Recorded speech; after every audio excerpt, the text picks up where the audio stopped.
Arctic Star Exploration, operated by a team of proven mine finders, is focused on diamonds in Finland and the Northwest Territories of Canada. A work program is planned for our Finland property that contains diamond-bearing kimberlite. Arctic Star trades on the TSX Venture Exchange, symbol ADD, and the Frankfurt Exchange, symbol 82A1. Please visit our website at arcticstar.ca or call us at 604-689-1799. Welcome to the Goddard Report. Comments made on the Goddard Report and TalkDigitalNetwork.com are an expression of opinion only. Here is Jim Goddard. My guest is Bob Mackin, an award-winning investigative reporter and the publisher of thebreaker.ca or thebreaker.news, his website, thebreaker.ca. Welcome back to the show, Bob. Thank you. Bob, how long before we see the release of Gregor Robertson's emails? Well, that's taking on a different turn this week. I got an email last Friday afternoon from City of Vancouver's FOI office that they're now delaying it until June 18th, or at least delaying the next step till June 18th. They want to consult with another government, which I found very interesting, because, well, if Gregor Robertson's been actually sending emails to the provincial government or federal government or a government of another country, you never know, then that's very serious and makes this whole situation take a completely different plot twist.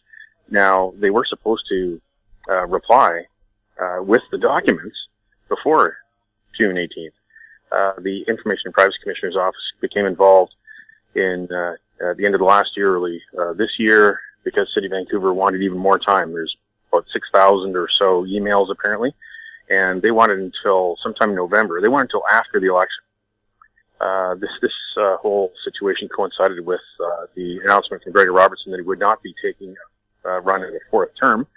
So here we are now in a situation that Gregor Robertson's emails are being withheld even longer. I've complained to the Information Privacy Commissioner's Office, to the officer at the Information Privacy Commissioner's Office, who actually gave City of Vancouver more time to June, 100 days. They wanted more than 250 days until after the election. He told them that they should start releasing information as it's ready to release, not wait until middle of June to do a document dump. But they don't want to do this document dump. They want to rag the puck. They want to wait even longer. And so something smells at Vancouver City Hall. What is in those emails? And is Gregor Robertson just Hillary Clinton with slacks? Yes, whenever somebody wants to delay what should be public information, you have to wonder, what are they trying to hide? What's your speculation on it? Well, it's a very good question based on what we've seen at Vancouver City Hall in recent years, and questions about corruption at Vancouver City Hall, questions about being too close with developers, and all the money that's been spent on construction for bike lanes, for instance. A lot of money has gone out the door at Vancouver City Hall. A lot of money's come in the door in the form of higher taxes. So there's a lot of questions, and there's been people talking around town about maybe the need to do a corruption inquiry, like they did in Quebec, the Charbonneau Commission inquiry. That maybe that's needed here to get to the bottom of why it's costing people more to live in Vancouver, and why their mayor doesn't seem to be interested in being a mayor to solve the problems in Vancouver, like homelessness and the opioid crisis. And why he's gallivanting off to conventions like he did recently to New York to talk about global issues when he's not dealing with the issues sufficiently in his own city, between Falls Creek, between Burrard Inlet, between Fraser River and Boundary Road and UBC campus, all the boundaries. Bob, a continuing problem for Vancouver has been the lawlessness, the violence on the Granville Mall entertainment strip. Has the mayor done anything there? No, there's been really nothing there except for the expenditure over the past several years of a lot of police on weekend nights to try to keep the police. They've closed some of the streets. They've turned into a street party atmosphere. They're trying to allow for more security on the street so that the bar watch scheme can check the identification of people to try to weed out any criminals that might show up. Whether or not that'll work to increase the bar watch questions to those who are on the street loitering, trying to get into bars and lineups, remains to be seen. They're going to increase the number of patio seats, which I don't think is going to help the situation at all. It could even make the situation worse.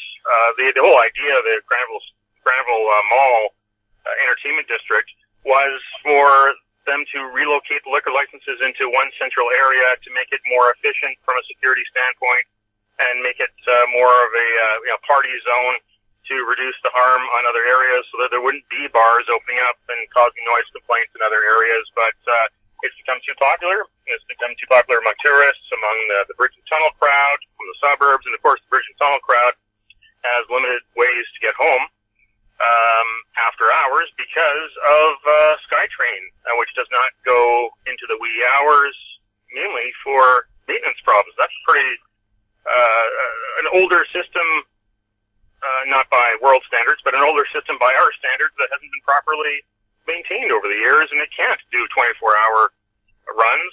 So the SkyTrain ends before 2 a.m. The bars are open till 3 a.m. There's everything to encourage people to stay there until the late hours, and when you add alcohol to the mix, well, there you go. So I think it's a serious problem down there, but again, it's run by people who made a lot of big donations in recent years to political parties, to Vision Vancouver to help keep them in power in order to get expedited licenses. The question is this more problem than it is good? What about the continued fight by the city of Vancouver against ride-sharing like Uber? That must be a shock for those thousands of cruise passengers when they get off that they can't find a way to get to their hotel or see the city. Yeah, that's an interesting one. That's sort of a tag team with the provincial government, and this has really crossed party lines.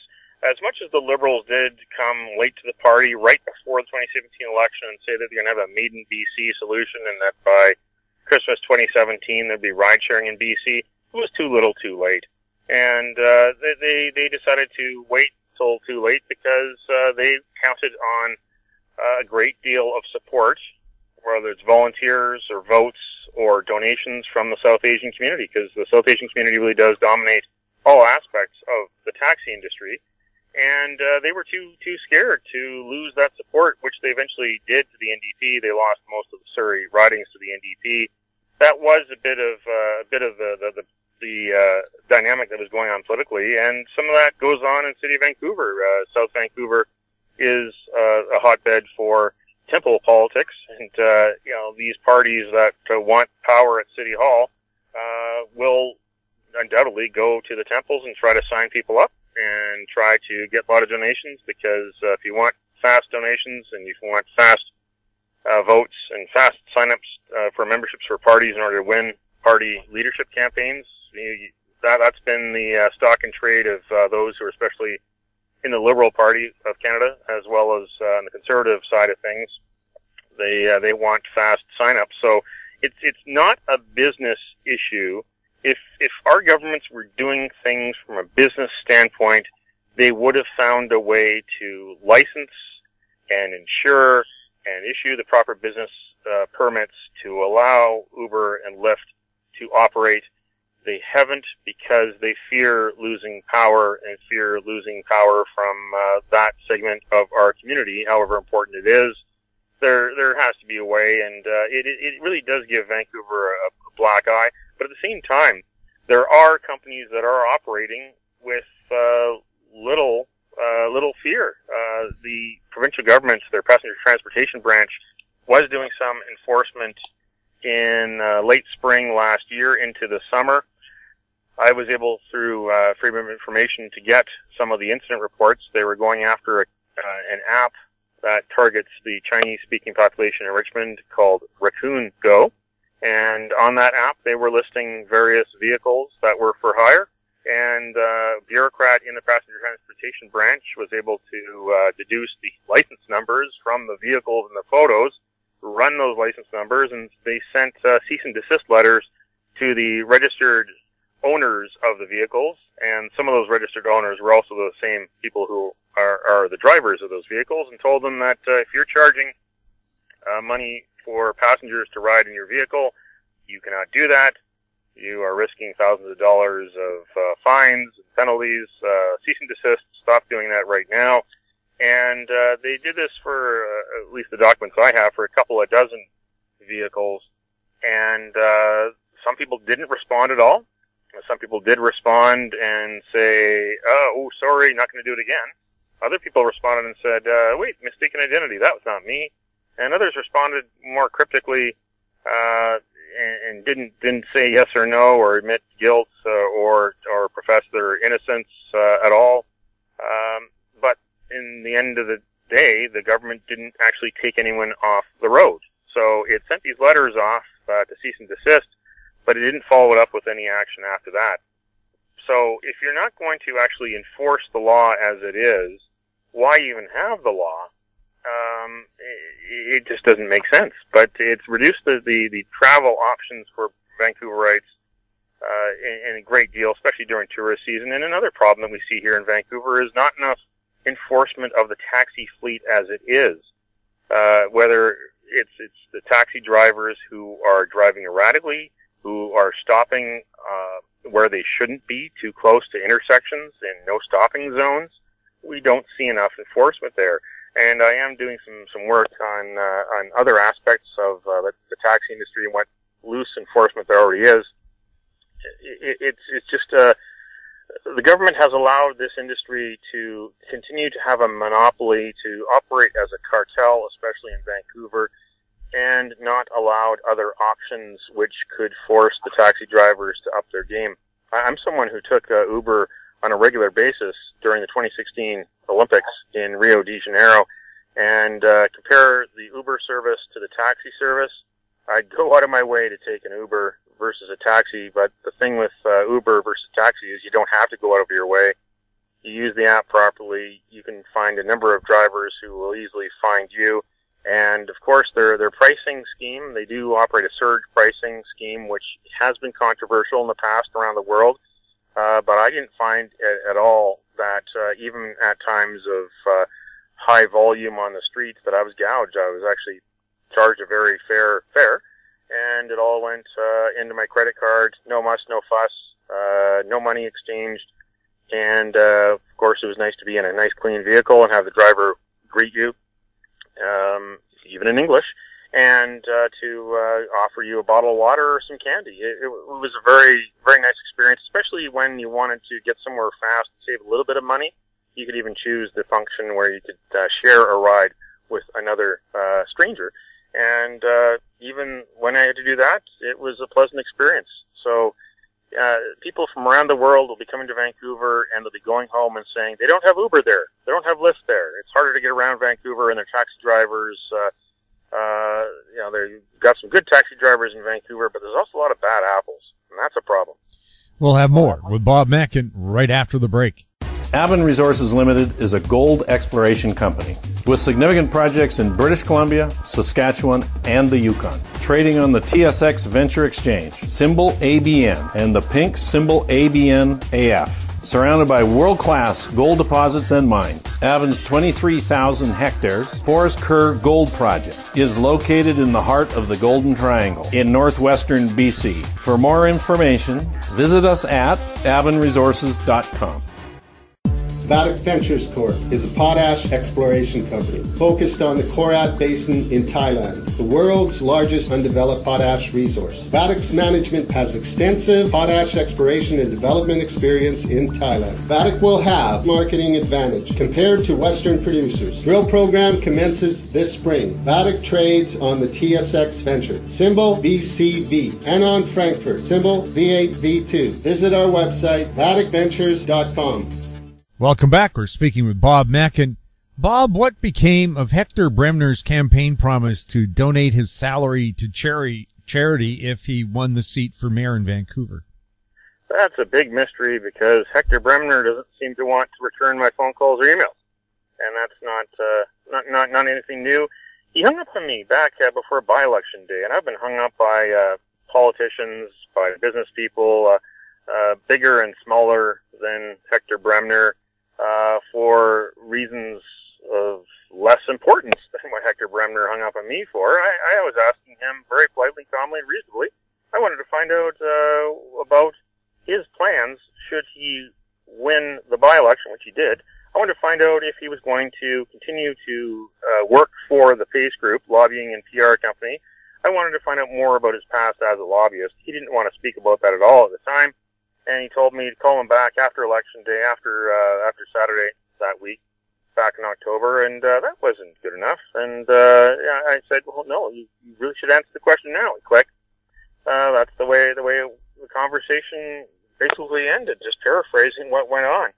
And I just was shaking my head, and ever since then, every time I've had a question about Hector Bremner, his campaign, his policies, his plans for the future, I've been greeted with nothing but silence. And that's a commentary on Hector Bremner himself. He's a city councillor right now. He's been paid about $36,000 so far out of the public treasury. During the campaign, he told Mike Howell of the Vancouver Courier that his plan was to donate his councillor salary to a worthy cause. And the night that he won the by-election, he had about 27% of the vote. The rest of the vote was really split. He didn't actually have a majority of votes from citizens that day.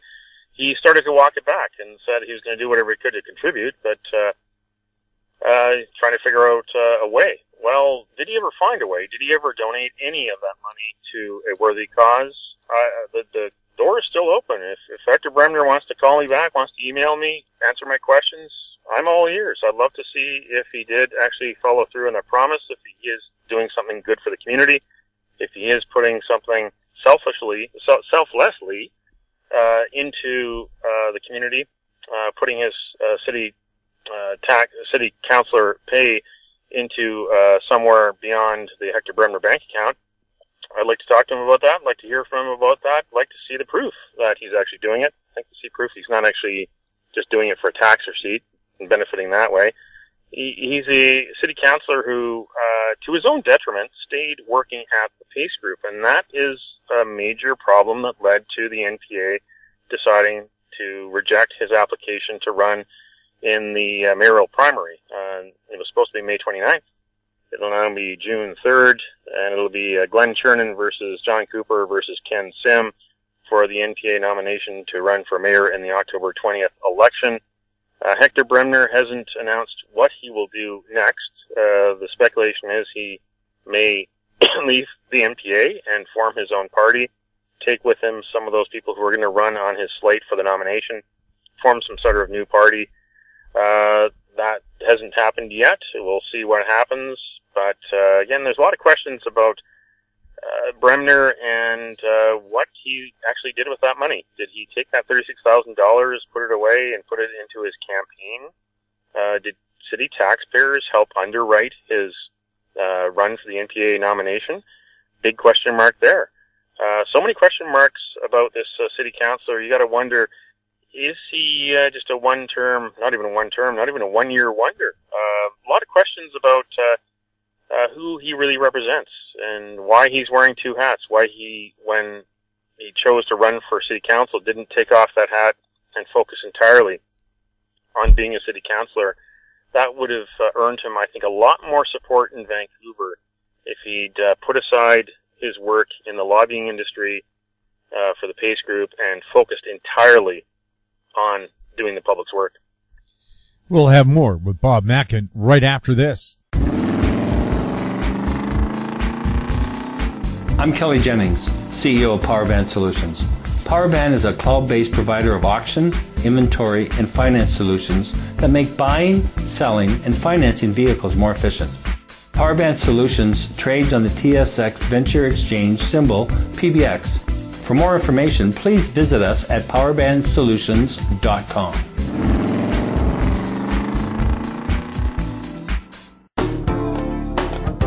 Don't miss out. Stay informed. Receive the HowStreet.com weekly recap with thought-provoking podcasts, radio, and articles delivered to your inbox. Sign up for the HowStreet.com weekly recap on our homepage at HowStreet.com. Welcome back. We're speaking with Bob Mackin. Bob, the big issue that's dividing BC and Alberta, the pipeline debate, is it possible for that pipeline to be built to someplace elsewhere than Burnaby? And if it was built someplace else, would the controversy go away?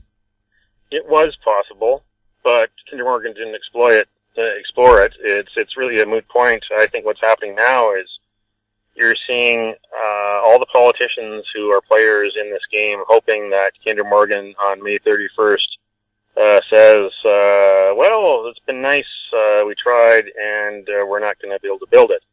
The business plan has changed over the years. The obstacles to this have changed. The market has changed. And I think Justin Trudeau, Rachel Notley, Premier Horgan, maybe even Mayor Corrigan in Burnaby, if Kinder Morgan said, well, we're not going to go ahead, I think they'd all breathe a sigh of relief and go on to something else. Bill Morneau, the federal finance minister, did announce last week his proposal to Kinder Morgan for an indemnity to basically bail out Kinder Morgan or whoever may take over this pipeline, because this offer is on the table now for a company, should Kinder Morgan not go ahead, to take over the pipeline and go forward and to build it. So that is out there, and maybe that's called the Kinder Morgan bluff. Kinder Morgan didn't exactly greet that with open arms. The province of Alberta, Rachel Notley is staying away from the Premier's Conference in the Northwest Territories in order to spend all of her time working on this plan. And there's some suggestion that Alberta's going to sweeten the pot and perhaps even buy some shares in Kinder Morgan to prop up the company and help them get to the finish line and go forward. But then again, if this all falls apart, that Notley could say she tried to get it built. Therefore, that would help her politically against Jason Kenney and his Conservatives, who are really calling the tune right now. Justin Trudeau could say, if Kinder Morgan walks away, say he tried his best to try to get it built, and he would satisfy those in the Liberal coalition who are pro-business and pro-development. Horgan in BC could say the same thing to his support within the environmental movement, as well as to satisfy Andrew Weaver of the Greens that he did everything he could to oppose it. And he would also have a little bit of a victory glow because it would be canceled. But that's all if Kinder Morgan walks away. But if Kinder Morgan had a plan B, that plan B would have been executed by now. They would have, if it's been talked about a lot about rerouting it, sending the pipeline towards Delta and Roberts Bank. That could have been possible, but they would have had to have started studying that and getting the approvals down pat years and years and years ago, because they got to go meter by meter along a proposed route, do all the science necessary, do all the archaeology and geology that's necessary. They've got to buy the land. They got to acquire the land, and some land doesn't belong to people. It belongs to at least the general public, the government. Some of the land belongs historically to First Nations that may or may not have treaties. They would have had to negotiate that with them as well. And another big situation with rerouting it through Delta has been bandied about would be to send it to the Roberts Bank port. Well, that's not a Kinder Morgan dock. That's a dock that's owned by other interests, and it's a dock that's used by other interests that may have enough coal ships, that may have enough container ships that are keeping it busy enough as it is. Kinder Morgan has the West Ridge dock. That's their dock. So would they want to send the pipeline with the product to a dock where the dock owner may not be a friendly business partner who might want to charge them top dollar? That would affect their business case. So all of these questions could have been answered by Kinder Morgan many years ago, but in order for them to have had a plan B, they would have had to spend a lot more money to get all their ducks in a row. This isn't pipeline building isn't like rerouting your garden hose. You can't just do it in a matter of minutes and choose what part of your lawn you want watered. There's a lot of planning, a lot of bureaucracy, a lot of legal issues, a lot of financial issues. This is very, very complicated stuff. And the plan B, though, that might happen is the Aquilini pipeline, the Eagle Spirit pipeline, which would go in northern BC to the coast. And if it wouldn't go to the coast of BC, it would go to the coast of Alaska through their company called Eagle Spirit Energy. And that's an interesting one because the Aquilinis are business partners and real estate development partners with the Tsleil-Waututh Nation, who are the First Nation that is really the leader of the opposition to the Kinder Morgan pipeline. So if the Tsleil-Waututh Nation and all of their allies and all of the different environmental groups on both sides of the border are successful in blocking the Kinder Morgan pipeline expansion from happening, the Aquilinis would have smiles on their face because their opportunity up north, which they are working on, which they've got to go through all the same bureaucratic hoops that Kinder Morgan had to go through on their proposal, then that suddenly puts the Aquilini proposal in play as an option to get Alberta oil to Tidewaters. Bob, thank you so much for chatting with us. Thank you. My guest has been award-winning investigative reporter and publisher of thebreaker.news, Bob Mackin. His website, thebreaker.ca. If you have any questions for Bob or any of our other guests, you can send them to info@howstreet.com. I'm Jim Goddard. Thanks for listening. Comments made on the Goddard Report and TalkDigitalNetwork.com are an expression of opinion only. The Goddard Report is available online and mobile at TalkDigitalNetwork.com. The Goddard Report is a production of Howe Street Media Incorporated.